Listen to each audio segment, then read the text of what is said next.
The Grand Guardian beside them frowned and asked if eternal life and immortality were really possible.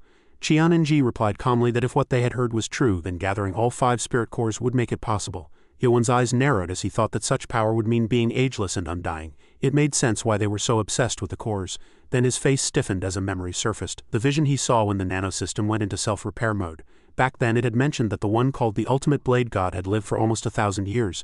If the clan leader was truly that man, then he had indeed achieved eternal life. In the original history, that man must have gathered all the cores of the 5 spirit beasts, but in this timeline Yoan had obtained them first. He clenched his fist slightly, realizing it had not been intentional. It had started with the spiritual power of the moose, then the fire Qilin from the Imperial tomb, and later the dragon turtle of the Northern Sea. He had even gained the Great Peng's spiritual power from within the 5 cold ice wall, all by coincidence. Yoan looked down at his hand, his eyes dim with thought, feeling as though everything had been predetermined. He wondered silently if gaining the White Tiger's core, as his grandfather mentioned, would truly grant him eternal life. He found the idea absurd, as he had never desired such a thing. Cheon Yeo-Woon broke the silence, saying that perhaps it was a good thing after all. The room grew quiet with tension as he explained that if the clan leader of the 6 Ultimate Blade sect gained eternal life, the entire martial world would fall under his control. He sighed, saying it was fortunate that Yoan had already acquired 3 of the cores. Yoan smiled faintly but decided not to reveal everything yet. Chi-Ji's expression hardened as he mentioned that the clan leader might also have obtained the Great Peng's core at Potala Palace.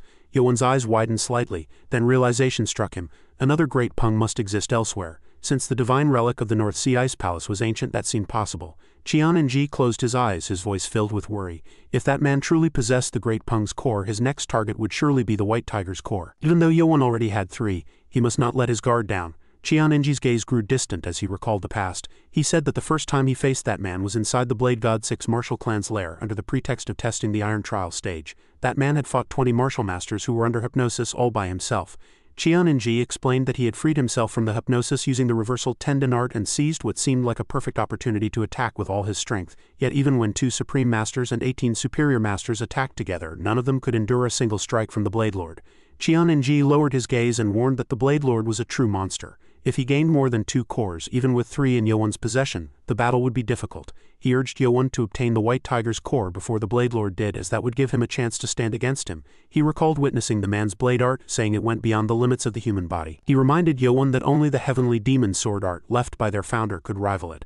Cheon Yeo-Woon smiled faintly and said he had managed to recreate the energy circulation method of that art before infiltrating the 6 Ultimate Blade sect, allowing one to use at least 70% of its full power. He said they must not delay and that he would personally teach Yoan the method starting that day. Yoan turned pale, sweat running down his temples. Cheon Yeo-Woon said that with Yoan's talent he would be able to fully revive the lost heavenly demon sword art. But Yoan slowly raised his hand to stop him and said that he had already discovered the founder's energy method in the Azure Jade Palace, and completed the heavenly demon sword art himself.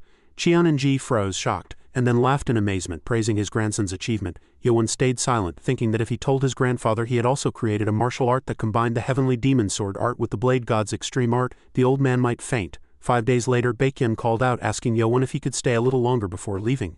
Yoan turned back to his disciples and calmly said there was no need to say things they didn't mean. Baek Gi frowned and said he truly wanted to learn more.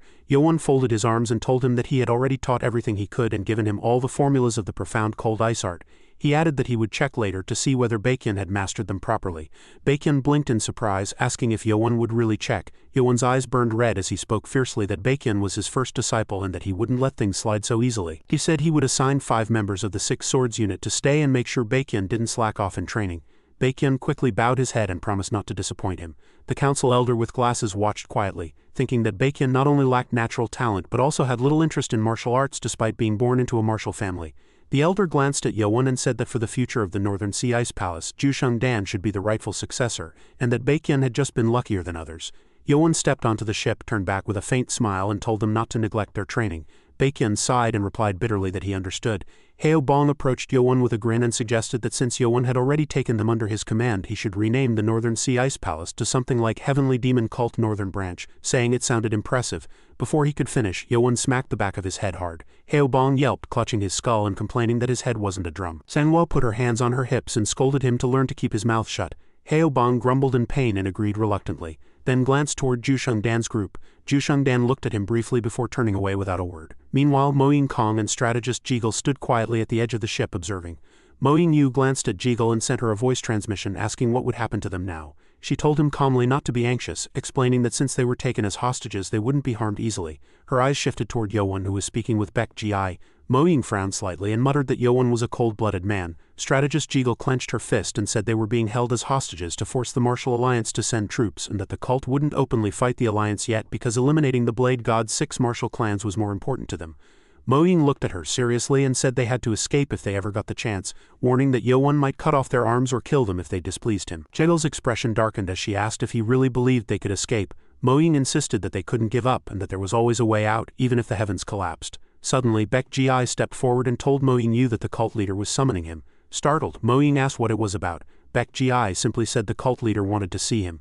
Mo-ying grew nervous and protested that he hadn't done anything wrong, sweating as he followed. Jiggle sighed, thinking to herself that he was bold for planning to flee. When Baek Gi returned to Yoan with Mo-ying, he announced that he had brought him. Yoan looked at Mo-ying coldly and said he had heard that the Mo-ying clan lived in Liaoning province. Asking if he was familiar with its geography, Mo-ying swallowed and said yes, wondering why Yoan was asking such questions and fearing that Yoan might be planning to attack the Mo-ying clan. Yoan's eyes sharpened as he ordered Mo-ying to guide them to Chai Mountain once they arrived in Liaoning. The scene then shifted to the headquarters of the heavenly demonic cult in the 10,000 Mountains. Inside the Supreme Elder's training chamber, Xiaobmeng approached Cheon Yeo-Woon and reported that they had found his father. Yeo-Woon's eyes narrowed. Xiaobmeng added that the cult leader had also brought the Northern Sea Ice Palace under their rule. Yeo-Woon stood in shock, realizing that Yoan had changed the state religion, taken control of the imperial capital Kaifeng, and now absorbed the Northern Sea Ice Palace into the cult. Xiaobmeng placed a hand over his chest proudly, saying that he had recognized Yoan's potential from the beginning and accepted him as a disciple, calling it a great blessing for their cult. Yeo-Woon smiled faintly, his gaze distant, and said that Wa's child had far surpassed him. Turning to Xiaobmeng, he said it was a joyous day and suggested they share a drink to celebrate. Xiaobmeng agreed, but before he could continue, Yeo-Woon suddenly struck at his neck. Xiaobmeng barely dodged, and the attack tore through the wall with a thunderous crack. Yeo-Woon burst through the shattered wall, his aura blazing as he landed outside. Xiaobmeng peered through the hole in alarm, asking what was wrong. Yeo-Woon's sharp gaze swept the area as he said he thought someone had been eavesdropping on their conversation. Xiaobmeng was shocked and reminded him that this was the most heavily guarded chamber in the cult, and no one could approach unnoticed, especially not by someone of Yeo-Woon's level, one of the 5 great masters. Yeo-Woon turned his head slightly and said he must have been mistaken. After a pause, he muttered that his weakened life force must have caused him to make such an error, then calmly suggested they go back inside. Xiaobmeng smiled faintly and agreed. Far away on the peak of Mount Dian, a shadowy figure began to appear, flickering like blue holographic light. It was Director Cheon of Sky Corporation, clutching his bleeding side and gritting his teeth. He muttered that there was no way Yeo-Woon could have seen him, yet somehow he sensed him. Blood dripped from his fingers as he cursed under his breath and looked into the distance, fear filling his eyes. He thought that the man he had just seen was a monster who defied all reason. Suddenly the small bag on his lap started to release smoke. Seeing this, he quickly grabbed it, his eyes widening in alarm. He cursed under his breath and pulled out a blue disc that was now giving off thick smoke, throwing it high into the air. The disc exploded with a loud bang, spattering glowing particles everywhere. In the next moment, a massive black hole formed at the center of the blast, sucking everything nearby with terrifying force. Soon after, it began to shrink until it disappeared completely. Director Cheon let out a shaky breath of relief. Thinking that if he had been even a little slower he would have been pulled into the spatial distortion, he ran a hand through his hair and cursed again, angry that he had lost an entire time pack. Reaching into his bag, he took out another device, realizing that he now had only 2 left. He took a deep breath, his expression grim, knowing he couldn't walk back to the cult without being detected if he moved carelessly. Suddenly his face changed and his eyes widened in alarm. Clicking his tongue in frustration, he muttered that they might have already picked up his trail. He checked his smartwatch, panic flashing in his eyes as he wondered how his pursuers were moving so fast. Cursing inwardly, he quickly entered new coordinates into his device, knowing that his original plan was completely ruined. As the device activated, a bright blue light surrounded him, and in an instant Director Cheon vanished, traveling through time and space in a blinding flash. The scene shifted to the headquarters of the Martial Artists Alliance. For a long time, the balance between the 3 great powers and their respective duties had kept the Alliance's High Council and commanding officers from gathering together. Since the rise of the Blade God's 6 martial clan, such meetings had become even rarer. But that day, even those who had skipped the Martial World Non-Aggression Treaty Assembly were present. For the first time in ages, the Great Council Hall was completely filled. At the head seat sat the Martial Alliance leader, North Justice Blade Lee Mok. In front of him stood the General Strategist Yu Bamareo, dressed in white. Beside him was the First Master, Mu Gutchen of the Shaanxi Sword Sect, wearing red robes. At the far end sat the Second Master, the Shaolin Abbot Gak Yin. To his right was the man in green robes, the 13th Master and Patriarch of the Yaegel clan Yaegel Yang. Next to him, dressed in white, was the 14th Master, Scarlet Sun Jin Yin of the Jiangnan sect. The man in blue robes was the 17th Master, Peng Guyu of the Hubei Peng clan. Beside him was the 16th Master, Yan Youngin, Patriarch of the Jinzhou Yan clan. Alongside them sat the captains of each combat unit under the Martial Alliance's command. Only 4 masters and 2 unit commanders were absent. the 7th Master Yahello, who had not yet returned from the Northern Sea Ice Palace, the 15th Master Hwangbo Nung, who had died in the Northern Sea, the 3rd Master Namgung Gyung, who had died during the treaty signing, the 9th Master Won Mei-sun of the Podolaka sect, who had been ambushed and killed by the Supreme Saber of the 6th Martial Arts sect in Jiangsu Province, Ian Buso, who had gone into isolation training, and finally the Black Shadow Squad leader Kong So-ah, who had also died in the Northern Sea.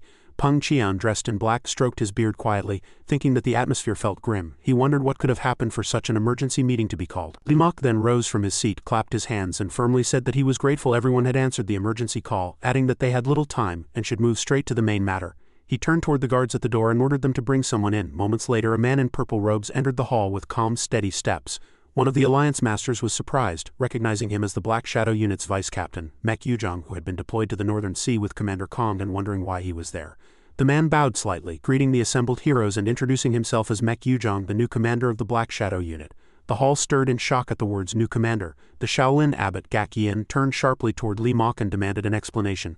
Li Mok raised a hand, asking everyone to stay calm and listen to Commander Mek Yujong's report first.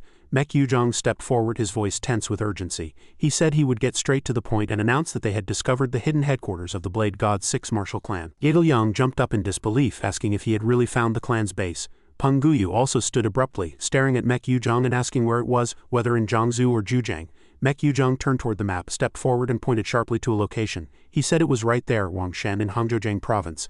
Peng Guyu froze, sweat forming on his face as he realized it was a perfect hiding place, a breathtaking mountain surrounded by steep, jagged peaks, both dangerous and ideal for a secret base. One of the beggar clan heads then asked how Commander Mek had discovered the hideout's location, since ever since they had lost Jiangsu and Zhujiang to the Blade God's clan, even their guild members who entered Zhujiang were slaughtered without mercy. Mek Yujong bowed slightly and replied calmly that given even one of the 3 great intelligence networks of the orthodox factions had suffered such losses, their doubts were understandable. Then he raised his head and asked them to look at something first. He glanced toward the Alliance leader and Li Mok nodded, telling him to open it. At his order, the 2 guards at the gate pushed open the large doors. Soon after, several attendants rolled in a massive cart covered with heavy cloth. With a quick motion, one man pulled the cloth away. Jinyan and Yan Yongdan immediately stood up in shock, their eyes wide. Even the masters from other sects stared in disbelief. They asked what it was. Mek Yujong stepped forward and said it was the dragon turtle. Several masters moved closer to inspect the huge head before them. One murmured that it really did look like a dragon, just as the legend said. The head of the beggar clan then noticed something else. A moment later, another group entered, pushing a smaller cart also covered in cloth. They stopped in front of the council, and one of the masters cautiously said that there seemed to be something else. At a signal, one of the men pulled the cloth away, and everyone froze. Someone gasped, wondering what it was. Inside the cart were several rotting corpses with maggots crawling over them, and the foul smell filled the hall. The beggar clan head covered his face and asked Commander Mek Yujong why the corpses were there. Mek Yujong firmly replied that one of the bodies belonged to a master of the Blade God's 6th Martial Clan and the others were his followers. The hall went silent. The beggar clan head stepped forward and placed his hand on one of the corpses' necks. He muttered that there was a way to identify members of that clan. Striking several points along the body, he then froze. He explained that they always destroyed the meridians of their dead to keep others from learning their martial arts, and the marks confirmed their identity. He stepped back slowly, eyes wide with realization, and told the council that Mek Yujong was correct, it was indeed them. The Alliance leader Li Mok, who had remained seated, raised his hand and calmly asked everyone to sit down once they were done verifying. The masters returned to their seats and silence filled the hall. Li Mok then stood, his heavy robe swaying as he stepped forward. In a solemn voice he said that before them lay the severed head of the dragon turtle from the Northern Sea and the corpses of the Blade God's 6 Martial Clan disciples. The atmosphere grew tense. Li Mok continued, explaining that Commander Mek Yujong and the Black Shadow Division had pursued the retreating forces of that clan from the Northern Sea, found their hidden base and successfully reclaimed the dragon turtle's head. One master in white robes, Chang Su, narrowed his eyes and said the evidence was clear but questioned how Mek Yujong had found their headquarters when even their spies had failed to infiltrate Zhujiang. Mek Yujong bowed and said the doubt was understandable, admitting that if the enemy had been at full strength he would not have returned alive.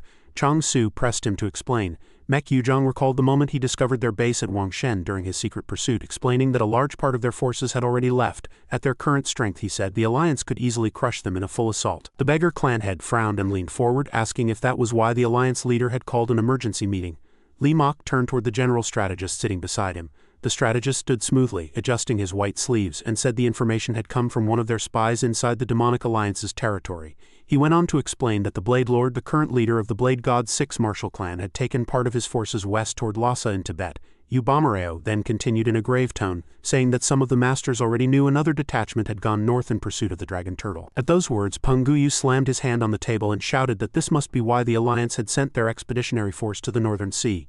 Mario's expression darkened as he said that, after reviewing all the gathered intelligence, he had realized their ambition was not limited to conquering the Central Plains. The hall went completely silent. Looking around at the tense faces of the assembled masters, he declared that the Blade God's 6 martial clans sought to slay the sacred beasts themselves, the ones guarding the Imperial Palace, the Northern Sea, and even the one in Lhasa. The general strategist begins. This intelligence comes from one of our spies embedded within the Demonic Alliance's territory.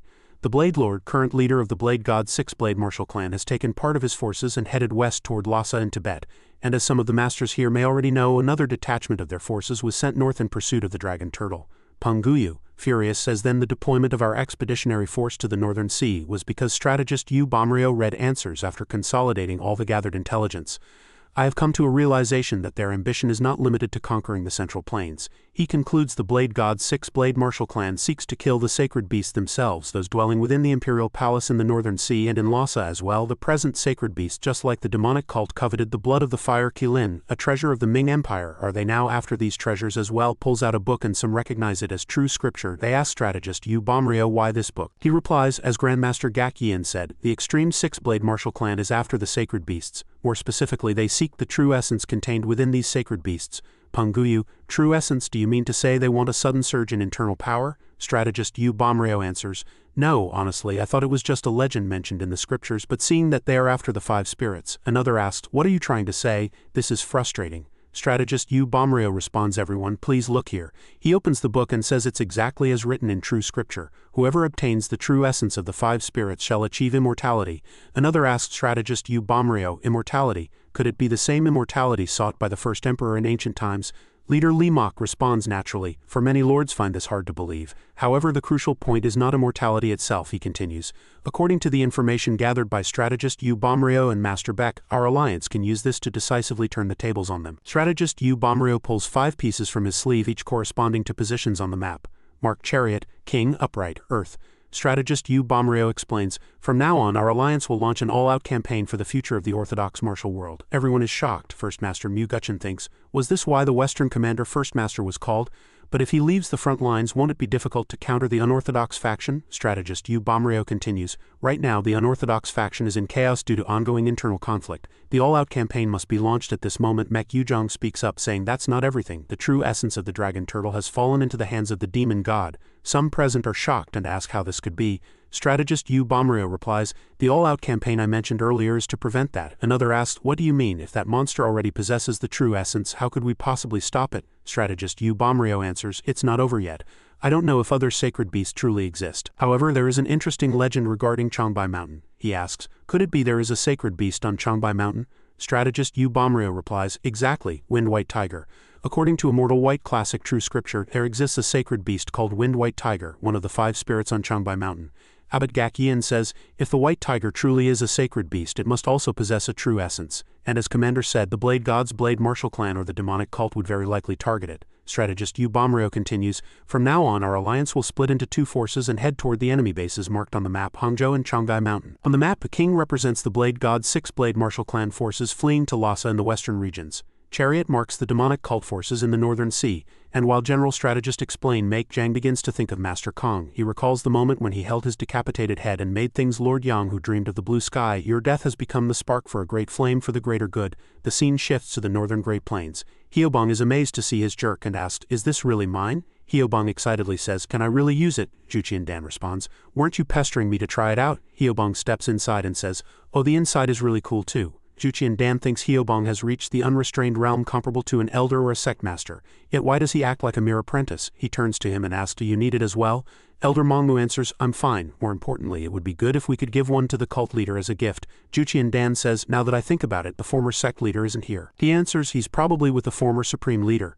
Juqian Dan asked, are the 2 of them training again? He responds, of course they are. We see Yoan with his grandfather before a rocky wall with a fire lit. His grandfather strikes the wall using the Heavenly Demon Sword technique 4th form. He strikes several points and after a few seconds, the wall collapses. Yoan praises him saying, excellent grandfather. You flawlessly executed the 4th form of the Heavenly Demon Sword technique. His grandfather turns, laughs and replies, it's all thanks to you, Yoan. Just knowing the Kai circulation technique grants such power. He thinks the Kai circulation technique I painstakingly developed seems trivial in comparison to this. Is it true that the Heavenly Demon Patriarch was a genius to have created this? It would have been ideal to cultivate inner power with the Heavenly Demon Sword technique instead of the Reverse Muscle Classic, but unfortunately, I can't convert my inner power immediately. What a shame. Yoan asked, Grandfather, will you practice the fifth form as well? He answers, no, even with perfect theoretical understanding the fifth form is harder to master than I expected.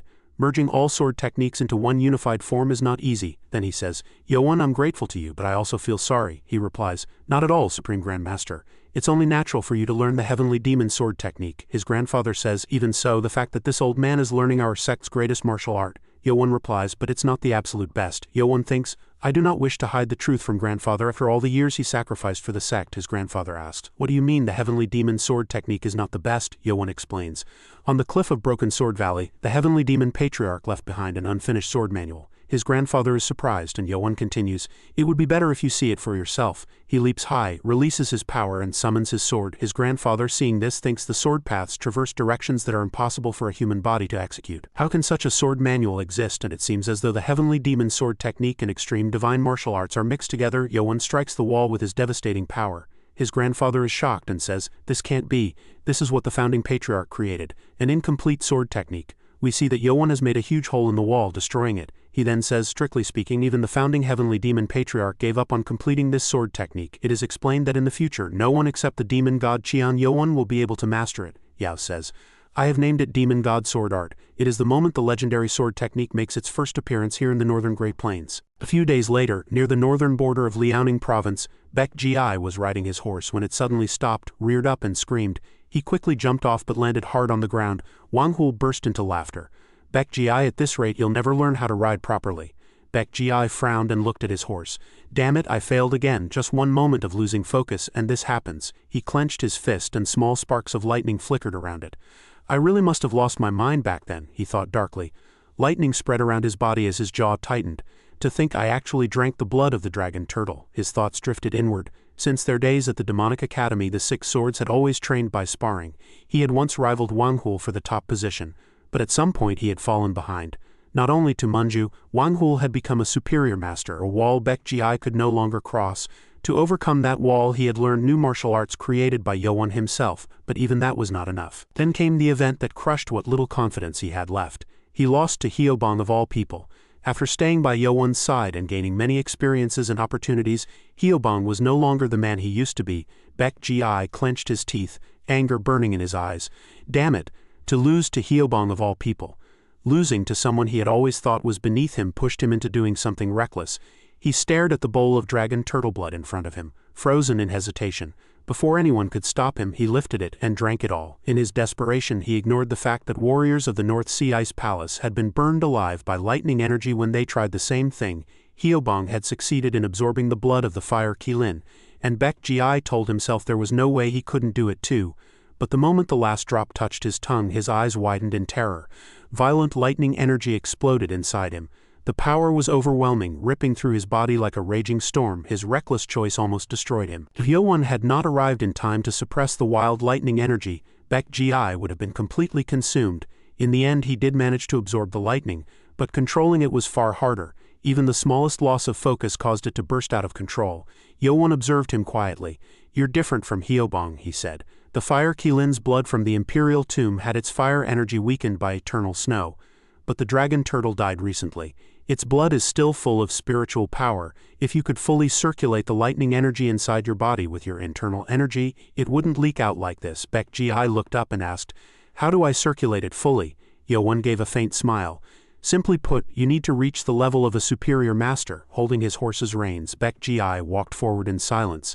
If it were that easy, I would have done it long ago, he thought bitterly. I have both inner strength and lightning energy, yet I can't control them fully, and I haven't reached enlightenment. He narrowed his eyes and stared ahead.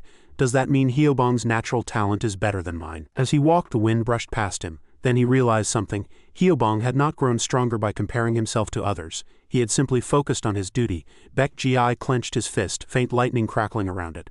I was the foolish one. He is who he is and I am who I am. Martial arts can't be rushed. He let out a deep breath to calm himself. Damn it, at this point, I have no choice but to admit it. I have to acknowledge that guy. Hyeobong glanced back and noticed the faint lightning energy around Baek Gi's body. He smiled. You're having trouble controlling it, aren't you? Then in a serious tone he added, I know how you feel, Baek Gi. Great power always comes with great responsibility. Baek Gi blinked in surprise. Can this guy really say something serious like that? Have I misunderstood him all this time? Hyeobong then scratched his head awkwardly and grinned. I can barely sleep at night myself. I'm always struggling to suppress the heat twisting inside me. He laughed, completely ruining the mood. Baek Gi ground his teeth. I take it back, I'm not acknowledging this idiot. I refuse to lose to a perverted fool like him. Hyeobong laughed and shouted, Hey, wait for me, Baek. Cheon Yeo-Woon burst out laughing and glanced at Yoan. You've gathered quite a group of amusing subordinates. Yoan remembered the past. When he first met Hyeobong, the young man had been crushed by the pressure of the demonic legion. Now Hyeobong was someone who lifted everyone's spirits, an irreplaceable presence. Watching Hyeobong play with flames in his hand, Yoan felt a quiet sense of pride. He was glad Hyeobong had become his first subordinate. Yoan then turned serious and spoke to Mo Ying-kong. We've entered Liaoning province. You can guide us to Changbai mountain, right? Mo Ying-kong swallowed and wiped sweat from his brow. Lord Yoan, are you really planning to go to Changbai mountain? From behind, Mong Mu snapped. How dare you question the Lord's decision when you're only here as a guide? Yoan's voice grew sharp. You hesitated the last time Changbai mountain was mentioned. What are you afraid of? Mo Ying-kong closed his eyes, trembling. Lord Cheon, among the people of Liaoning, there is an unwritten rule. No matter what happens, you must never enter Changbai mountain. Cheon Yeo-Woon stared at him in disbelief. Yoan replied coldly, What kind of nonsense is that? Gripping his reins tightly, Mo Ying-kong spoke in a rush. Both his father and grandfather had warned him of the same thing. He had never once dared to approach the mountain's entrance. The southern slopes of Changbai lay in the lands of the eastern tribes. They were just borders, or so he had thought, but his elders had always insisted otherwise. At the entrance to Changbai mountain, his grandfather had warned him, A monster lives there. If you value your life, don't go anywhere near it. Cheon Yeo-Woon looked at Yoan with a serious face and sent a voice message. My memory isn't very clear anymore, but I think I've heard something like that before too. The officers of the Profound Blade and Martial sect had once talked about a monster guarding Changbai mountain. Yoan narrowed his eyes and replied through transmission. A monster, are they talking about the white tiger said to live there? They continued riding along the foggy path as Cheon Yeo-Woon's gaze grew heavier. If that monster really is the one they mentioned, then what's ahead may be very difficult for us. Yoan frowned. That person, your grandfather? Do you mean someone you know? A bead of sweat slid down Cheon Yeo-Woon's cheek as he nodded slightly. His voice was low and unsteady. Eastern caste god the Malice. 2 days earlier at the border between eastern Liaoning province and southern Jilin province, long lines of warriors moved forward in perfect formation. Their banners waved in the cold wind, and their armor shone under the pale light. The steady sound of boots striking frozen ground filled the air. At the front marched the Murim alliance in full force. One side wore solemn black uniforms, each unit carrying a flag marked with its sect's emblem. The other side was made up of righteous factions disciplined, united, and ready for battle. Ho Hyunja, the leader of the Mount Deonking sect and the 10th commander of the alliance, slowly turned his head and looked over the endless ranks. Since becoming a sect leader, this is the first time I've seen such a massive deployment, he said in awe. If they wanted to, they could erase an entire city. To think that the best warriors of the righteous factions had gathered to form an army of 5,000. Beside him, Satie, leader of the Manhwa sect and the 4th commander, gently pressed her palms together. Amitabha, I wonder if this much force is really needed to deal with Changbai mountain, she said softly. Yu Bomareo walked next to them, his eyes half closed as if deep in thought. I feel the same way, Master Satie, he said quietly, as the wind carried his words across the frozen land. It might have been wiser to send most of our troops to Hangzhou, where the Blade Lord's base is. Sect leader Ho spoke again, his voice calm but doubtful as his horse stepped over the frozen ground. You've heard the strategist's plan, yet you still question it? Across from him, Chief Hong of the Beggar clan snorted. Ho Hyunja met his gaze. Isn't it true, Chief Hong, we're sending 30% of our total forces to Changbai mountain? He frowned. You don't understand why we'd do that just to take or protect the core of a mythical beast, do you? From the side, Shaolin's abbot Gakien slowly opened his eyes and spoke in a deep, steady voice. Perhaps sect leader Ho doesn't know yet. After all, it hasn't been long since you became a grand commander. Ho Hyunja frowned slightly.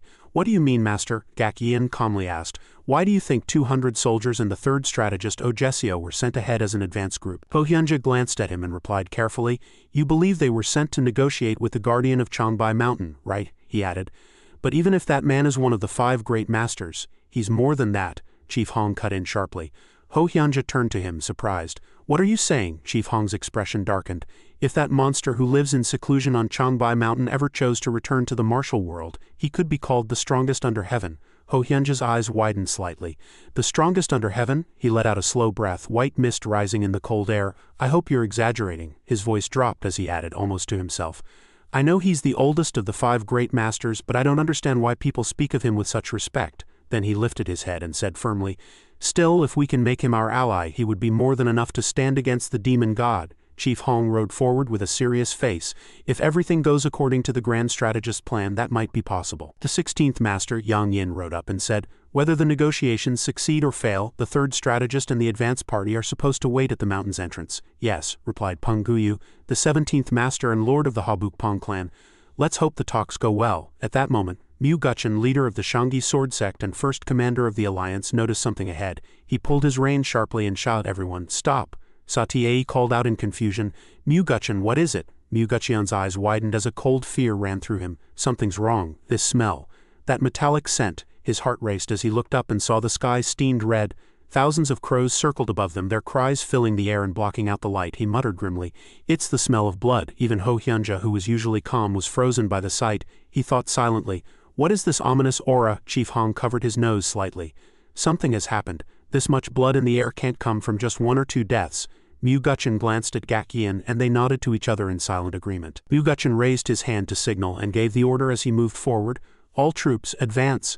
But at that moment a figure suddenly leapt up from the distance. While still in the air he began to descend slowly. Using a special footwork technique he dashed forward at lightning speed and smashed into the ground with tremendous force. A powerful shockwave spread out and struck the Murim Alliance forces at the front. Mek Yuzhong was among those at the front. Hit by the shockwave, he gripped his horse's reins tightly. The entire area fell silent as everyone watched the figure land, crushing the ground beneath him with overwhelming pressure. As the dust slowly settled, the figure stood up. Mu Guchen and Ho Hyunja had managed to withstand the shockwave as the dust passed over them. The figure stood tall like an unmovable mountain blocking their path. A drop of sweat ran down Gak Yin's back as he recognized who it was. He spoke aloud, his voice shaking slightly. That man is the Eastern caste god, Malice. The entire force froze. Whispers spread everywhere. Eastern caste god, is that really him? Mu Guchen narrowed his eyes. The air around him grew tense. So the rumors were true. He really had been in seclusion on Changbai Mountain all this time. His gaze hardened, and a heavy killing intent leaked from him as he muttered. Among the 5 great masters of the Central Plains, he was the only one who reached the peak without using a weapon. The man who conquered Murim with only his fists was given the title of god. Mu Guchen turned slightly toward Gak Yin and spoke in a low, serious voice. Master Gak Yin, do you see the bloodstains on that man's robe? Gak Yin looked toward Malice and noticed for the first time the dark red stains splashed across his clothes now that you mention it. He frowned, thinking deeply. This strong smell of blood, that name, Eastern caste, this is very ominous. I wish it weren't true, but the aura he gives off is far too hostile. Mu Guchen stepped forward and raised his voice. Is it truly the martial art of the Eastern caste god Malice? He clasped his fists in a formal salute. I am Mu Guchen, first master of the Martial Artists Alliance and clan leader of the Shangyi sword sect. One of our officers, Ohasio, came here with the advance group and reported that both you and Changbai Mountain are in danger. Malice did not move or speak. His cold eyes revealed nothing. Mu Guchen tried again. Did you receive that report? Satie watched nervously from behind, her brows tightly knit. He seems concerned about Changbai Mountain. Then why won't he say anything? Mu Guchen continued, his voice firm but respectful. Even if our presence causes misunderstanding, our goal is to stop the coming crisis. Before he could finish, Malice interrupted him. His voice was flat and icy. Leave. The single word felt absolute, as if even the wind froze. Still, Mu Guchen clenched his jaw and continued. Master, as you said, there is a force seeking the spirit beast of Changbai Mountain. Malice's eyes darkened to a deep blue as he spoke coldly. This is your final warning. If you do not leave now, your lives will be in grave danger. Gak Yin turned to Mu Guchen. Sect leader Mu, there is no room for negotiation in his voice. Mu Guchen stayed silent for a long moment. Then he gripped his sword and spoke his decision aloud. We must abandon the general's original plan. In his mind, he realized that this warrior was still guarding the mountain.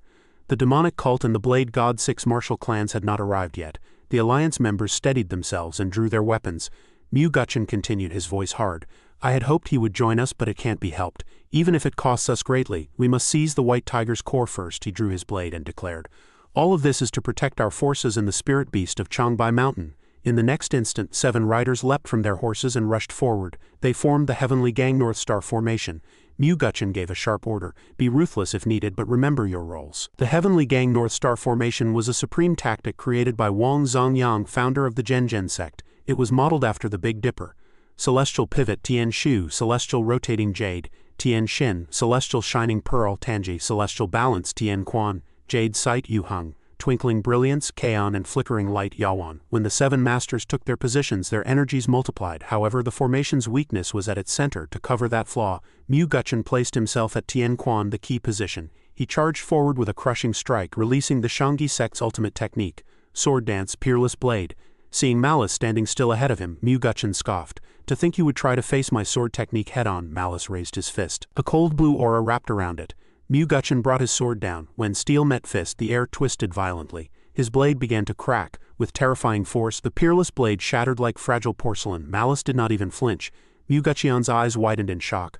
Our sect's treasured sword art shattered. Before he could react, Malice's boot slammed into his face. The impact twisted Mu Guchen's features as he was sent flying, skidding across the ground like a thrown stone. Peng Guyu watched in horror. A warrior ranked among the 9 great masters had been defeated by a single punch and a single kick. Malice vanished in a blur and appeared behind Peng Guyu. He drove a brutal fist into his stomach.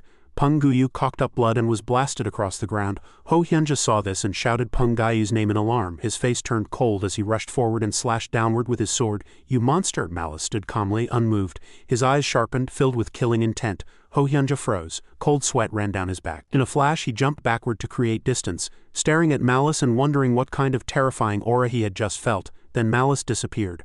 Ho Hyunja trembled as he looked around in panic. Sa-Tie called out his name, her eyes wide. Ho Hyunja searched desperately, but Malice was already above him. With his fist clenched tight, Malice struck down from the sky. The impact smashed into the ground, leaving a deep crater.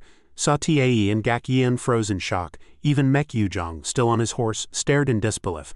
Malice stood quietly in the ruins, calmly scanning the battlefield.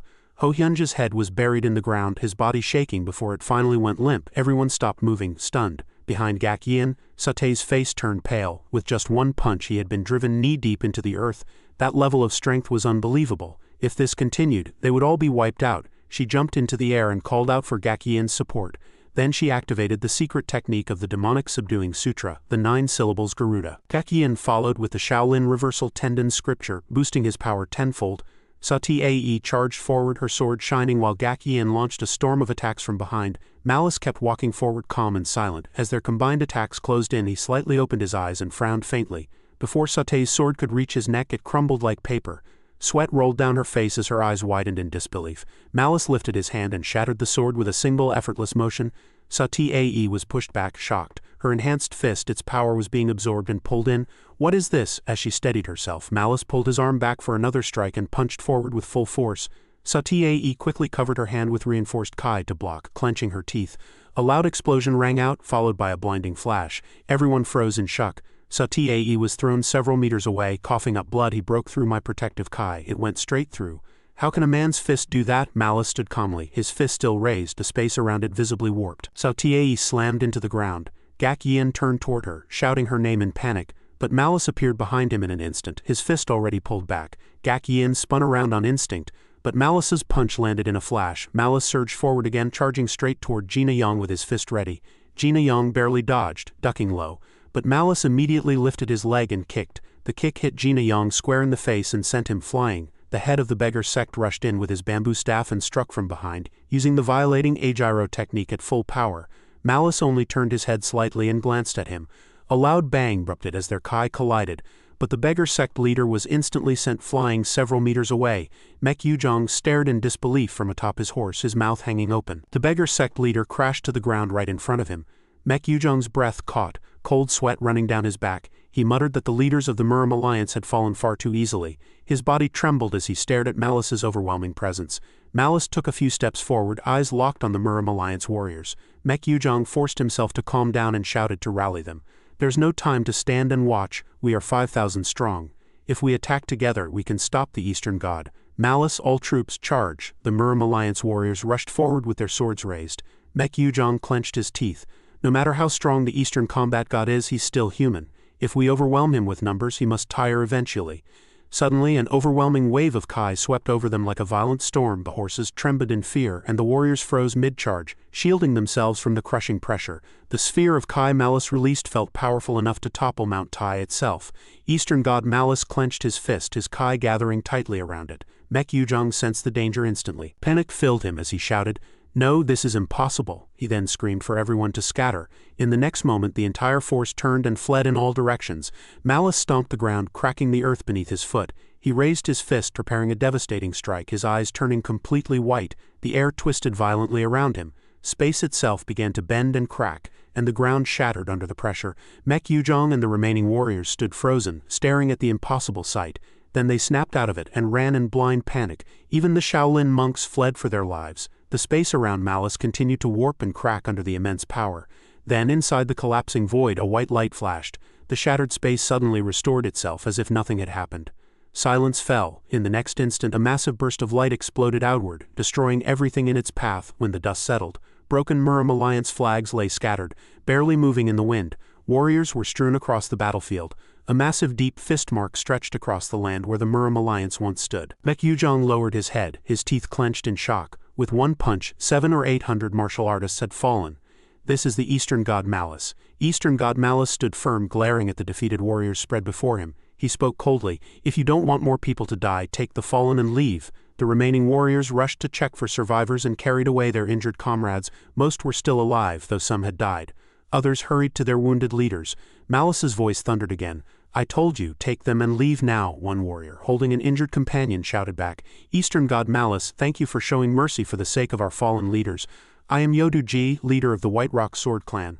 I thank you from the bottom of my heart. As you ordered, we will withdraw at once." Malice turned and walked away. Yodu-ji turned to the others and gave orders to each group. "Carry your fallen comrades and your leaders." Everyone answered, "Yes." The Murim Alliance pulled back, helping the wounded and carrying their unconscious leaders. Yodu-ji helped his injured companion to his feet and let out a soft sigh with a weak, relieved smile.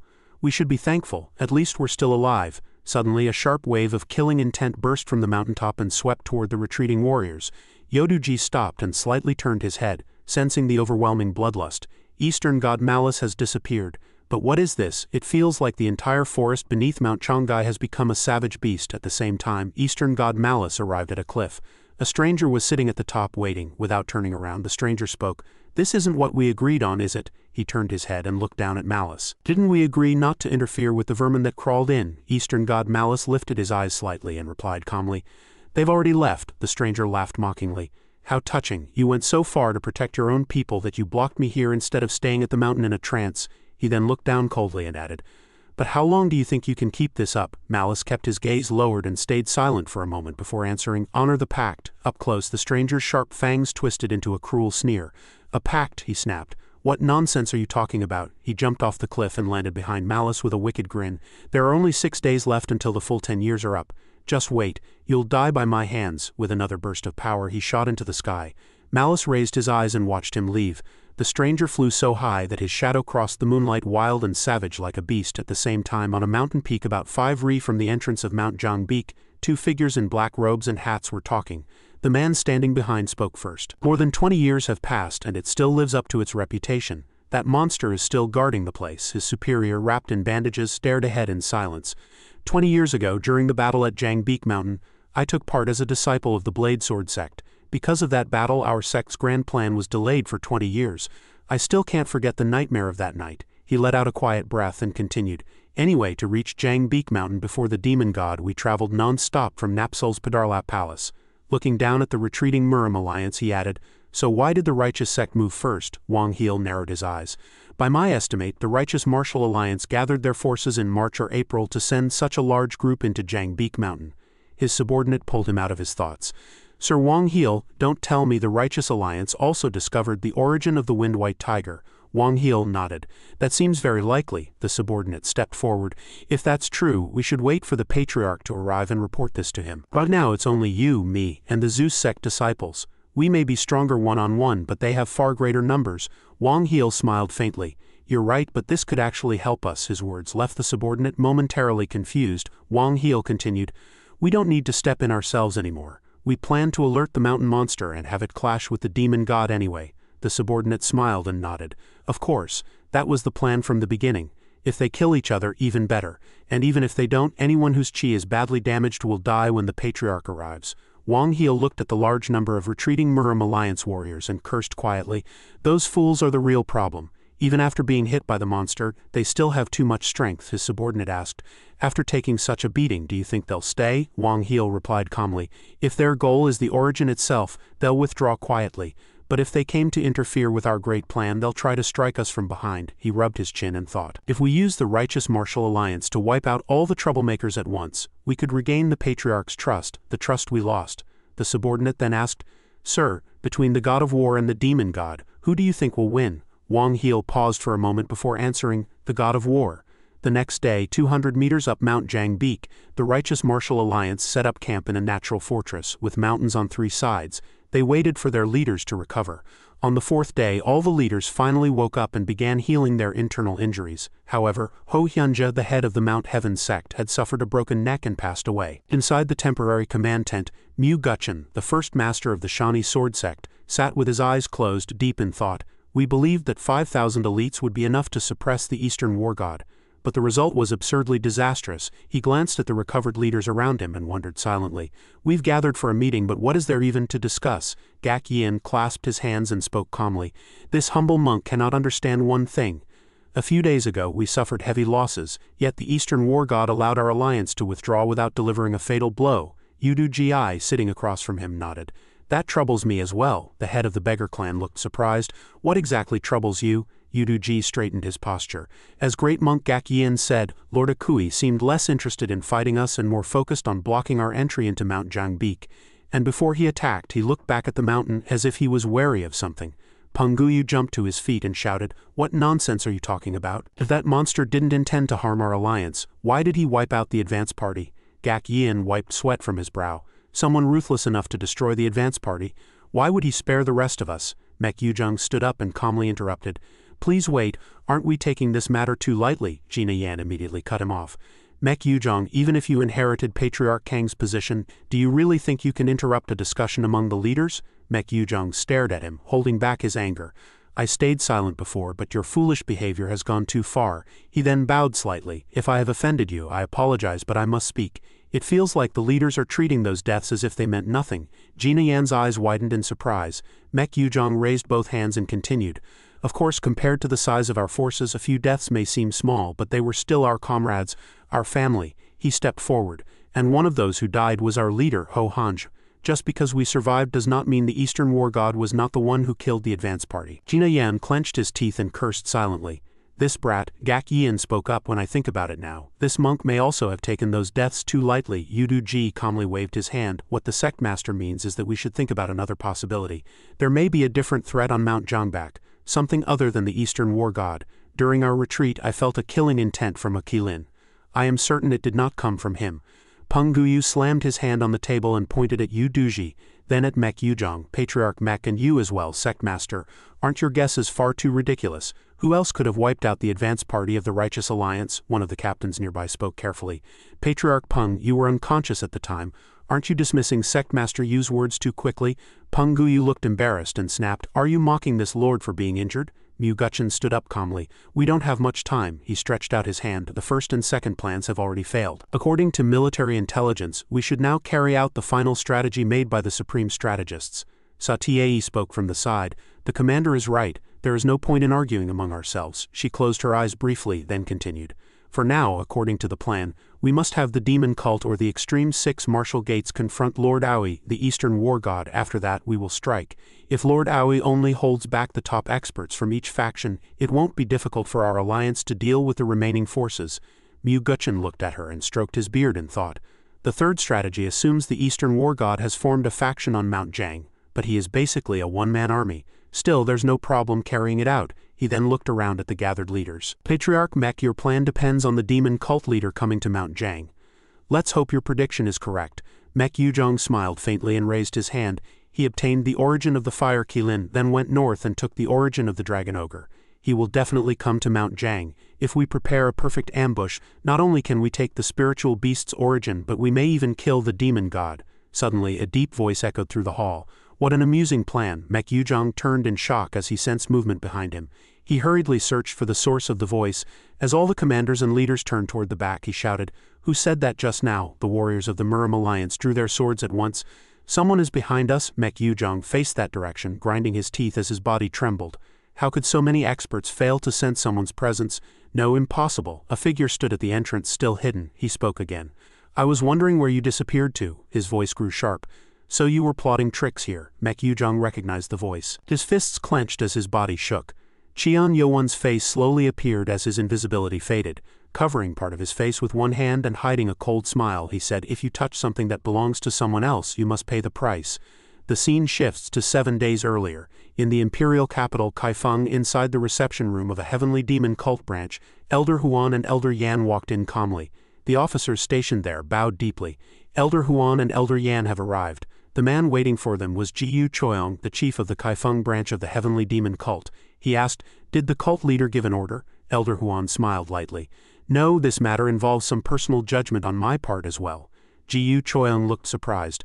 Elder Huan, you oversee the Dark Sect Division and are not supposed to leave the main headquarters. If you move without an order from the cult leader, Elder Huan smiled gently, reached into her robe and said, oh dear, it's not entirely my own decision. She took out a document. This is the Heavenly Demon Order. A stamped seal was clearly visible at the bottom. Jiyu Choyong and his subordinates' eyes widened when they saw it. The Heavenly Demon Order. Both of them knelt deeply.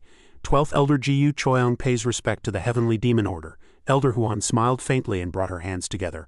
For today the cult leader has entrusted me with what you could call an emergency Heavenly Demon Order. Myung spoke up.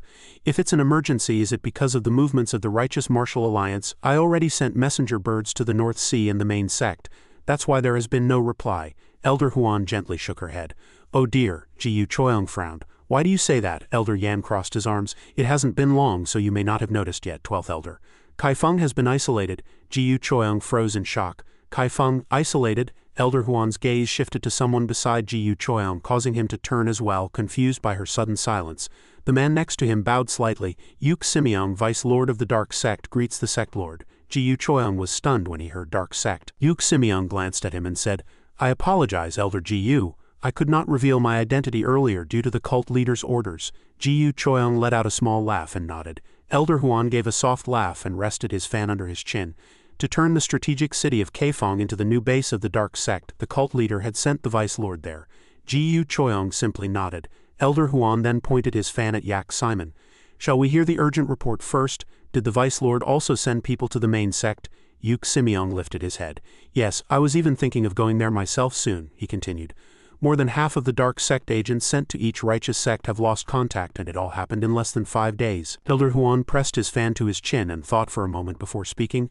This is the work of the Martial Alliance's supreme strategist, Yu Bomrio. He left our spies alone for a long time just to use their information against us. If he's acting now, something serious must be happening. He frowned slightly. Troublesome. He's the hardest opponent I know. Wasn't he focused only on the Extreme 6 Martial Gates after discovering their spies? Yuk Simeong's voice snapped him back. Sect Lord, he asked, are you saying you didn't know the Martial Alliance has mobilized its full strength? Both Elder Huan and Elder Yan were startled. Full strength? Elder Huan let out a slow breath. So that's what's happening.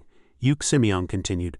The Martial Alliance split its forces and sent them to the northeast and southeast. Elder Yan's anger flared. She grabbed her sword tightly. So that's why they targeted our spies. Those Martial Alliance bastards planned this. Elder Huan remained calm. They're still keeping their forces south of the Yellow River so our sect won't notice their movements. But the speed at which they destroyed our intelligence network and mobilized their entire force, he paused. It seems the Martial Alliance is betting everything on this. Both elders stood up as Jiyu Choyong asked in confusion. Betting everything against our sect? Elder Huan explained. They left Kaifeng alone because our cult is recognized as the state religion of the Ming Empire. That's why they only cut off our information. Jiyu Choyong added, but cutting off information won't last long. Elder Huan smiled faintly. That's because they plan to use their full strength very soon. The reports from the north must have shaken them, he spoke calmly. Yu Bomrio made a quick decision, and the death of the Alliance leader's second son, Kong Soa, clearly played a role. Losing 2 sons like that, even the Alliance leader couldn't stay still. Elder Huan then pointed his fan at Jiyu Choyong. Sending one of their 2 main forces to the northeast must be related to you, cult leader. Jiyu Choyong looked shocked. Wait, if Elder Huan is right, then the messenger birds we sent to the North Sea may have been intercepted by the Martial Alliance. Elder Huan slowly closed his eyes. That's why Elder Yan and I came here. So don't worry, he opened his fan and grinned confidently. When it comes to information warfare against Huan Aoi, cheap tricks never work, he laughed. Looks like I need to teach you again, meanwhile. At Cheon Yeo-Woon's location, Yoan suddenly appeared out of thin air right in front of the enemy camp. Everyone froze in shock. "How did you get in here?" they shouted. Clenched his teeth, thinking, "We even used the association to block all information going to the North Sea, so how did he get through?" The head of the beggar sect and Pong Yu of the Habukpong clan were just as stunned. Even top masters couldn't completely hide their presence when guards were fully alert. How did he slip past? They surrounded Yoan with weapons pointed at him, all thinking the same thing. He hadn't been visible at all, and then he suddenly appeared. What kind of technique was this? Yoan only gave a faint smile as his thoughts raced. Success. This was exactly what he wanted to test. Not bad at all. This was the Nano suit's transparency mode. After removing the seal, it bent light to make the body invisible. It was affected by natural conditions, but with enough skill the user could stay unseen for a long time. The lord of the Jina Yang clan, Ian Yang Yin, suddenly shouted, "Even if you're our alliance leader, this is too much." The two elders beside him flinched. "Patriarch Ian?" Yoan looked at him coldly. Strong blue Kai gathered around his raised hand. "You say it's rude?" he asked. "Who do you think is truly being rude right now?" In an instant, crushing pressure forced Ian Yang Yin to his knees. Then bang, his face slammed into the ground, blood spreading beneath him. Peng Guyu stepped back in fear. He's suppressing Ian, a master at the entrance of the flame realm, like he's nothing. Cold sweat ran down his back. Did his Kai grow even stronger after gaining the Dragon Ogre's origin in the North Sea? Pinned under the immense pressure, Ian Yang Yin trembled. His body felt like it was falling apart. "What kind of Kai is this?" The head of the beggar clan hurriedly pleaded. "Cult leader Cheon, please withdraw your Kai. We are allies. Isn't this pressure too much?" Yoan withdrew his overwhelming Kai, his expression calm. The crushing force vanished, and Ian Yang Yin could breathe again. The beggar clan head bowed. "Thank you, cult leader Cheon." Inside, he thought, "Good, there's still room to negotiate." Yoan's presence slowly faded, but the heavy pressure in the air still lingered. But Yoan's expression shifted to a cold, predatory smile. He agreed that they were allies, but declared that in that case he would resolve his personal matters first. The master with Mek Yujong raised his armored hand, which began to crackle with dark blue and red lightning. He demanded to know how they intended to pay the consequences for stealing from him. The force of the lightning blast sent the White Streak master reeling back. He screamed in agony, his body convulsing as the residual energy coursed through him, shouting at Yoan and demanding to know what he did. Yoan looked down at him with eyes that saw through every deception. He pointed out with cutting precision that the master was only at the peak realm when they last met. The White Streak master froze as blue lightning arced violently around his body. He realized his secret technique, dispersing all his internal energy to mask his true strength, had been exposed. He thought that even the alliance leader hadn't noticed this deception, and a darker fear gripped him. He wondered if Yoan could detect the stolen essence core of the dragon turtle inside him. He calculated the odds and despaired, realizing he wouldn't be a match. Suddenly, two masters leapt into the fray. A monk shouted, "Amitabha," while another master yelled that cult leader Yoan was taking things too far. The older master, Mu Gutchen, the first master of the alliance and leader of the Shani sword sect, introduced himself and pleaded with Yoan to talk. Yoan stood with his back to them, sighing deeply and muttering that he was sick and tired of these bastards using the alliance as a shield. He turned his head, his eyes glowing with a supernatural white light, and uttered a single, absolute command. "Move." Cho dissolved into a terrifying silhouette of blue shadows, rushing forward like a demon of the night. Mu Gutchen and Gak Yeon were blasted backwards, their faces distorting in terror as Mu Gutchen screamed internally, realizing that Yoan's true energy was absolutely insane.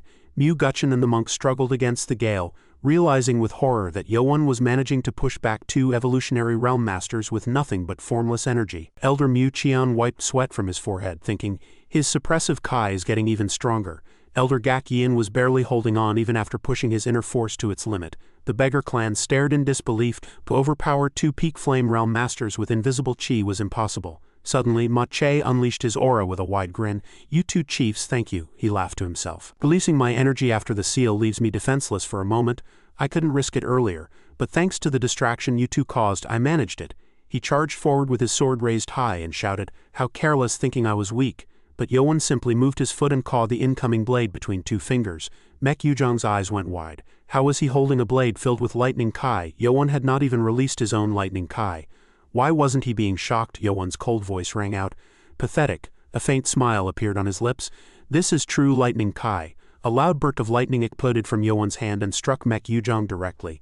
Mek Yujong's eyes widened until they turned completely white. He clenched his teeth and thought, why can't I push this lightning out of my body? If this continues, I'll die. Yoan smiled slightly and kept releasing powerful lightning Kai. "You're holding on better than I expected," he said. "It's almost like you two have tasted the blood of the dragon turtle." The Muram Alliance warriors hesitated. One of them said, "We must attack first and force him to let go of the sword." Another concluded, "If we want to build a new world for the Blue Sky Brotherhood, we must protect our leader." He rushed forward with another warrior, their swords aimed at Yoan as they shouted, "Die!" Yoan glanced at them and smiled calmly. He raised his other hand and released his suppressing kai. The two warriors charging at him were smashed into the ground and could not move. Even their chief was slammed down by the same force and left helpless. Seeing this, Baek Gi realized, if this goes on, everyone in the Brotherhood will fall. He released his full aura and spoke aloud. "Please forgive my rudeness once again." He then used Dragon Claw Hand, one of Shaolin's 72 techniques. Yoan shifted slightly and avoided the attack with ease.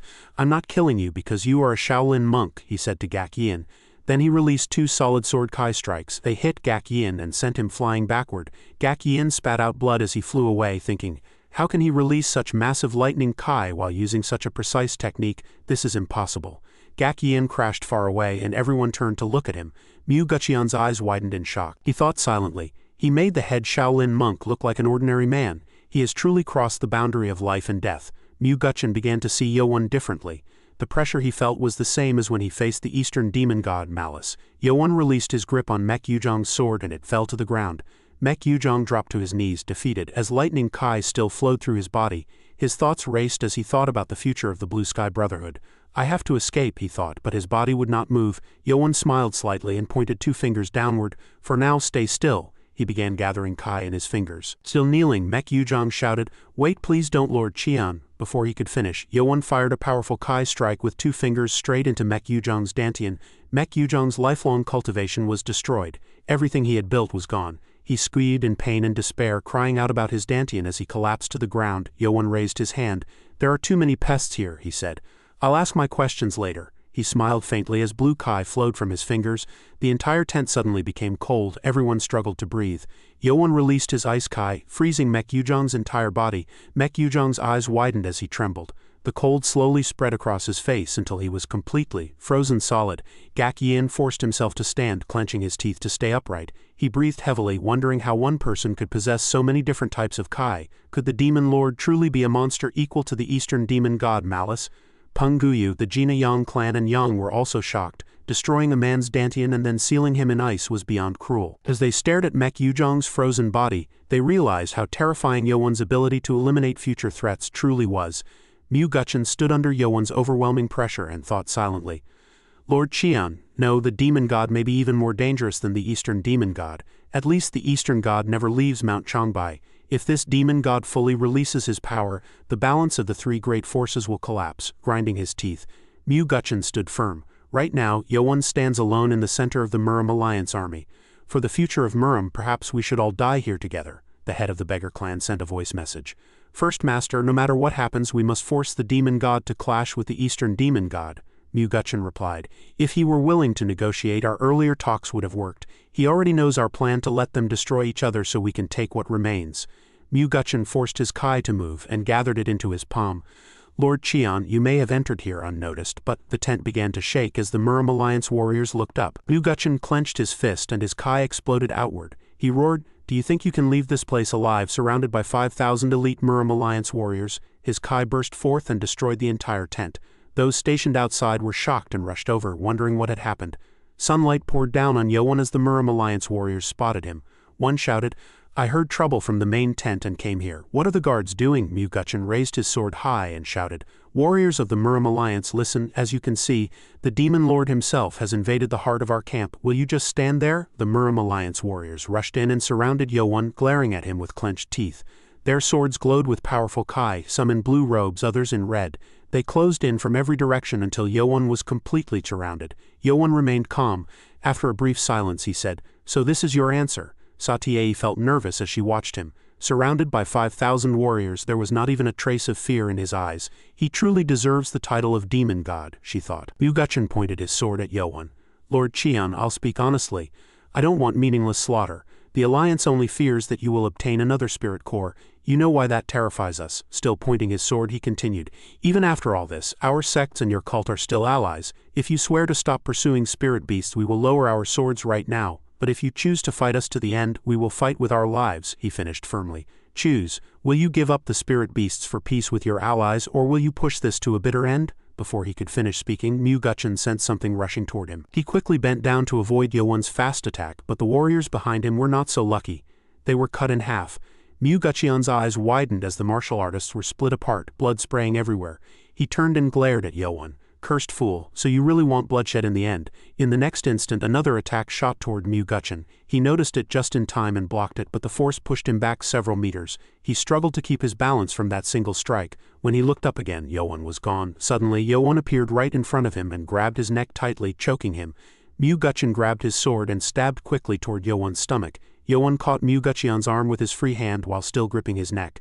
Alliance this, alliance that, Yoan said as he squeezed Myu-Gutcheon's arm harder. The bones cracked under the pressure. His face twisted with rage as he growled, "Damn alliance!" His expression became even darker as he released a crushing killing intent. "Don't you ever get tired of saying that word?" Yoan tightened his grip, trying to rip Myu-Gutcheon's arm off. Myu-Gutcheon's eyes turned blood red as he screamed in pain. A moment later his arm was torn clean from his shoulder, blood spraying everywhere. His eyes rolled back as another scream burst from his mouth. Yoan pulled his hand away without hesitation, sending another spray of blood into the air. Some Muram Alliance warriors raised their arms to shield themselves. The head of the beggar clan shouted, "Cult leader, the people of the Blade God's 6 martial clans are still here. If we fight now, both sides will suffer heavy losses." Before he could finish, Yoan struck Myu-Gutchen again, sending him flying as Yoan roared. Silence. Myu-Gutchen crashed into the ground, sliding across it and carving a deep trench. The beggar clan head cried out, "Master Myu?" Yoan's face remained cold. "You only remember the alliance when it benefits you. Behind our backs, you dare plan something like this?" He looked down at Myu-Gutcheon's broken body. "From now on, the demonic cold alone is enough to destroy the Blade God's 6 martial clans." His aura surged violently as he declared, "The alliance ends here." Yoda Yang and Punguyu froze in shock. "Breaking the alliance," one whispered. "What kind of madness is this?" the other muttered. Jang helped Baek Gi to his feet. Baek Gi stared ahead in disbelief. "So this is really the end?" Yoan spoke coldly. "Did you really think I would follow you forever while you waved the word alliance like a flag?" His eyes glowed as he shouted, "Muram Alliance!" At once an overwhelming pressure covered the battlefield. The Kai was so powerful that stones and debris rose into the air under Yoan's force. Holding one hand forward, his face calm, he said, "You came to take my life, didn't you?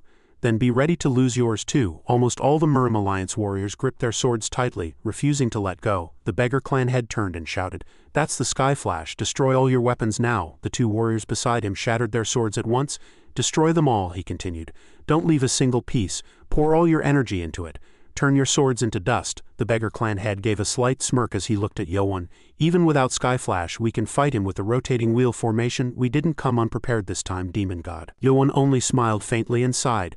"So you can learn after all." A Qilin-like wave of icy Kai spread from Yoan toward the crowd. Satie stepped back in shock. "What is this? The wind, it's freezing." She looked down at her half-frozen sword. This cold energy is completely different from the ice inside the command tent earlier. Above them, shadows of ice quietly began forming into sword shapes. Satie finally looked up, her eyes wide. "What is that?" "The ice, it's gathering."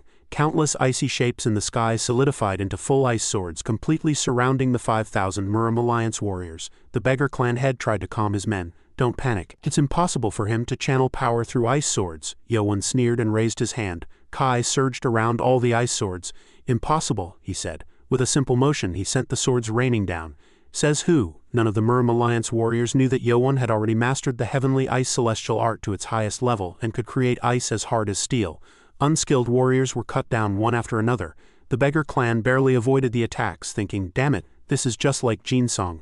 He shows no mercy." Glaring at Yoan from afar, the beggar clan head thought, once the cult leader ended the alliance, he stopped holding back. "Only a few of us can block or dodge these ice swords." He and Satie struggled to defend themselves as he continued, thinking, "For the rest, it's only a matter of time. But if we kill him, we can stop this slaughter. During the Great Sect War, we couldn't act because everyone was watching, but this time it's different." He raised his voice and roared, "Kill the cult leader, pierce his heart, or cut off his head. That's the only way we win." The warriors stared at him in shock as he continued. "He's controlling thousands of ice swords. There must be openings. Our enemy is only one man." Some Muram Alliance warriors trembled, thinking, "But how? We don't even have weapons." The rain of ice blades continued to fall while Yoan stood calmly at the center unmoving. Others looked at the storm around him and thought, charging in there is suicide, like a moth flying into fire. Satie kept blocking the falling swords, cursing inside her mind. "Damn it, they're frozen in fear. Their will to fight is completely broken." Suddenly a voice rang out over the chaos. Heroes of the true path. She turned and saw ManhwaCapped shouting as he pressed an acupoint on his wounded shoulder. Death is life. Life is death. Do not fear death. Stand against evil. He gave a strange smile. If we face this demonic tyranny head-on, even death is victory. Jang shouted. Warlord Mew, you haven't fully recovered yet. ManhwaCapped picked up a broken sword and growled. Don't worry about me. He forced himself to stand, his voice steady and strong. I'll lead the charge, he shouted, for the true path. He rushed forward at full speed as Satie reached out and called after him. ManhwaCapped charged straight into the storm of ice, knocking away the falling blades. Cheon Yeo-Woon, Lord of the demonic cult, you truly are a terrifying monster, he thought. Blood binned from his mouth as he clenched his teeth. The more of your ice swords I break, the more my body is destroyed. Still, he kept going, smashing through the ice without stopping. But the attack did not end. The head of the beggar clan saw him and shouted, Master Mew! Yoda-Young and Punguyu noticed as well and yelled, Master Mew, keep going, cut off that monster's head. Soon, the entire crowd began to cheer for him. ManhwaCapped showed a faint smile. There is still hope for the Martial Artists Alliance. All I can do now is light their fighting spirit again. His eyes grew sharp with resolve as he continued forward. Even if I die here, my sacrifice will give them courage. They will fight ready to live or die. In the next moment, an ice sword shattered ManhwaCapped's blade. His eyes widened as 3 blue streaks of light flew straight toward him. He closed his eyes, feeling he had already given everything he had. Is this the end for me? He wondered. But nothing happened. He slowly opened his eyes and saw his comrades standing around him.